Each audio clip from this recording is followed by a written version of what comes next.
এয়া আমাৰ ১ নং মহঙৰ প্ৰতিমা বৰা খুৰীদেউ। তেওঁ মানে আমাৰ গণশিল্পী ৰাজীৱ শদিয়াৰ দাদাৰ বিয়ানাম সুৰত এটি গান ৰচিছে আৰু গানটি আপোনালোকক অকণমান শুনাই দিছোঁ। আৰু তেওঁ ইমান ধুনীয়াকৈ এটি বিয়ানাম সুৰৰ গান ৰাজীৱ শদিয়াদাৰ কাৰণে গান এটি গাইছে। গানটো আপোনালোকক দেখাই দিছোঁ। এয়া চাওক, গানটো মই দেখাই দিছোঁ এফালে। নমস্কাৰ, মোৰ নাম প্ৰতিমা বৰা, ১ নং মহগাঁও। আমাৰ ৰাজীৱ গগৈ অতি আমাৰ মৰমৰ শিল্পী হৈছিলে। অতি বয়স কমতে আমাৰ মাজৰ পৰা হেৰাই গ'ল। তাকে দুখ লাগি সেই এষাৰি গাবলৈ লৈছোঁ।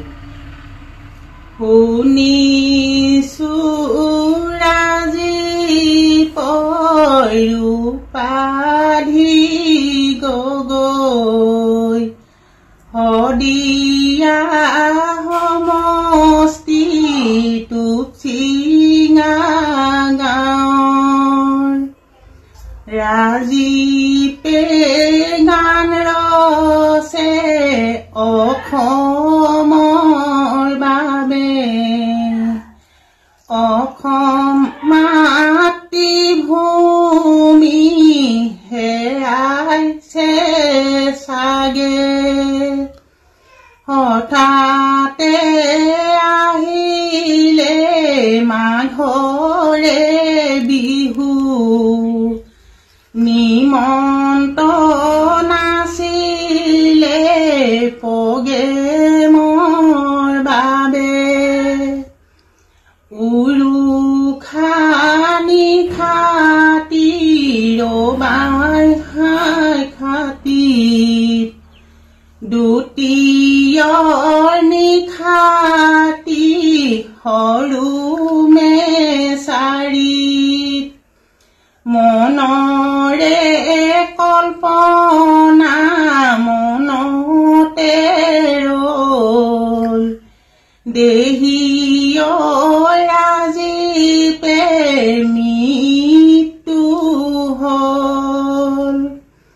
ৰাতি আঘাৰতাত মঞ্চত উঠিল, ভাষাই গান গাবলৈ আৰম্ভ কৰিল।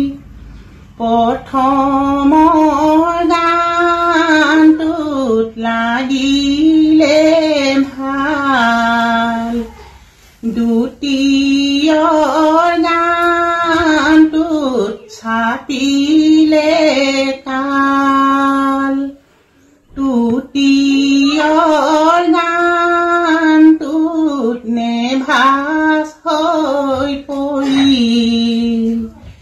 লগৰ বন্ধুহঁতে সাবদি ধৰিল, নোৱাৰিম গাবলৈ আৰু মই গান, মোৰে চোন শৰীৰত পাইছোঁ টান।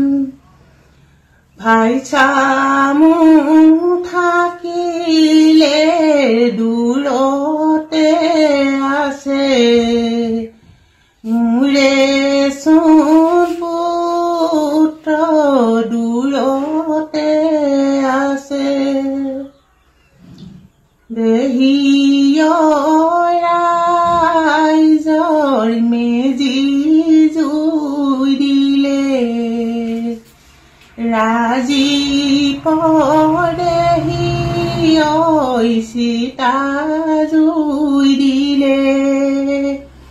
অসম চুকে কাণে ৰাজীৱৰ কথা, মোবাইলে মোবাইলে ৰাজীৱৰ ভাষা।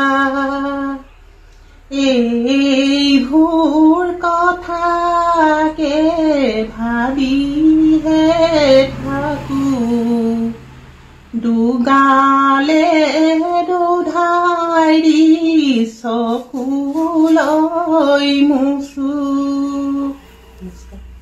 এয়া শুনিলে আমাৰ মহঙৰ 1 নং মহঙৰ খুৰীদেউজনী প্ৰতিমা বৰা তেওঁৰ মানে আমাৰ গণশিল্পী ৰাজীৱ শদিয়া ককাইদেউ যেতিয়া মানে মৃত্যু আগমুহূৰ্তত ফিলবাৰীত যেতিয়া প্ৰগ্ৰাম কৰি আছিলে প্ৰগ্ৰাম কৰাৰ পৰা ষ্টাৰ্টিঙৰ পৰা গোটেইখিনি তেওঁ মানে বিয়া নাম হোৱাতে গানখিনি গালে আপোনালোকেতো দেখিলেই বাৰু এইখিনি আৰু কিমান মানে সকলোৱে মানে তাক মৰিলে যদিও মানে অমৰ কৰি ৰাখিছে বুলি ক'ব লাগিব এতিয়া অমৰ কৰি ৰাখিবৰ কাৰণে তেওঁক মানে ইমানখন সকলোৱে ইউটিউবতে হওক বা ফেচবুকতে হওক চবেই মানে নিজে গান ৰচি পিনে গান আপলোড দি আছে আপোনালোকে সকলোৱে পাইছে মোবাইলে হওক ফেচবুকতে হওক বা ইউটিউবত সকলোৱে পায়ে আছে আৰু আমাৰ এই প্ৰতিমা বাইদেউ তেওঁ মানে প্ৰতিমা খুৰীদেউ তেওঁ মানে আজি বিয়া নাম হোৱাতে এইটো মানে গোটেইখিনি গাই শুনালে আৰু ইমান ধুনীয়াকৈ তেওঁৰ কাৰণে গাইছে দেখি কিমান ভাল লাগিলে গানটো শুনি